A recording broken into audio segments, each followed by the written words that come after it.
नमस्कार दोस्तों। इतिहास के पन्नों में मुगलों का जिक्र होता है तो आम तौर पर हमें बाबर, हुमायूं और अकबर जैसे शासकों की वीरता और रणनीतियों की कहानी सुनाई देती है। लेकिन इन कहानियों के पीछे कुछ ऐसे किरदार भी हैं जिनका योगदान उतना ही महत्वपूर्ण था। आज हम बात करेंगे बाबर की बेटी गुलबदन बेगम की, एक ऐसी महिला जिसने मुगल दरबार की कहानियों को अमर कर दिया और अपने समय की एक अद्भुत लेखिका साबित हुई।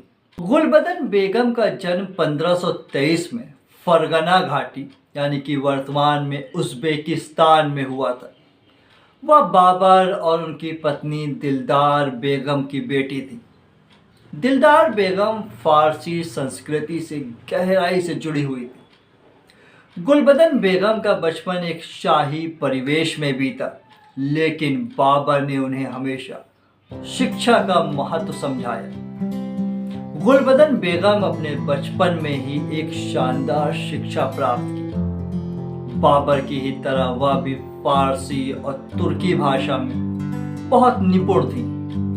उनकी इस शिक्षा ने उन्हें इतिहास और साहित्य की ओर झुकाव दिया।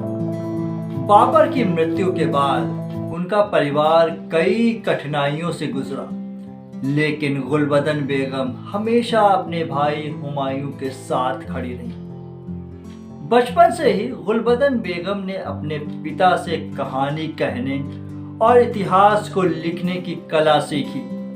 वह न केवल एक राजकुमारी थी, बल्कि एक ऐसी महान महिला थी जिन्होंने अपने समय की परंपराओं को तोड़ा और इतिहास के पन्नों पर अपनी अमिट छाप छोड़ी। गुलबदन बेगम को एक लेखक के रूप में तब पहचान मिली जब अकबर ने उनसे पिता हुमायूं की जीवनी लिखने की गुजारिश की। यह पुस्तक उनके भाई हुमायूं और उनके बेटे अकबर के शासनकाल के दौरान के इतिहास को संजोती है। लेकिन यह केवल युद्ध और राजनीतिक घटनाओं की कहानी नहीं है।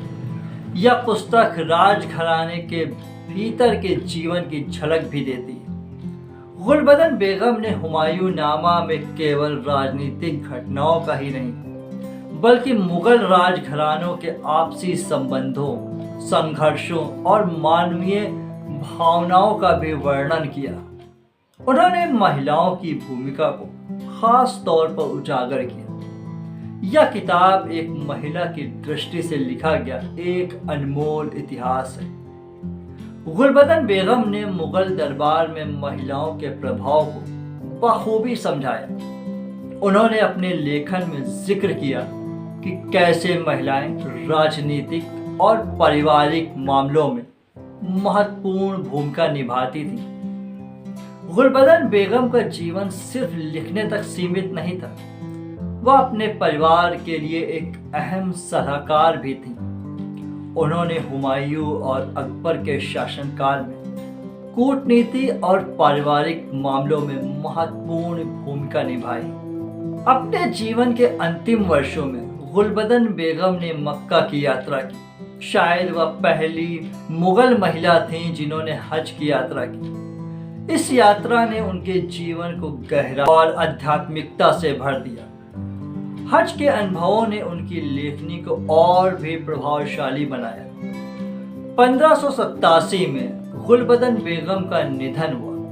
वह अपने पीछे न केवल एक ऐतिहासिक किताब, बल्कि प्रेरणा और साहस की एक अमर कहानी छोड़ गई। आज हम उन्हें एक ऐसे व्यक्ति के रूप में याद करते हैं जिन्होंने इतिहास को केवल देखा ही नहीं, बल्कि उसे अपने शब्दों में सहेजा भी।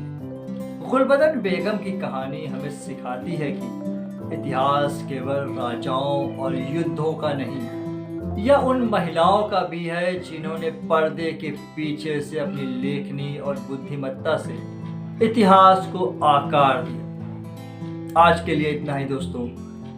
कहानी पसंद आई हो तो इसे एक लाइक कर दें और चैनल पे नए हैं तो सब्सक्राइब करना ना भूलें। मिलते हैं अगले वीडियो में एक नई कहानी के साथ। तब तक के लिए धन्यवाद।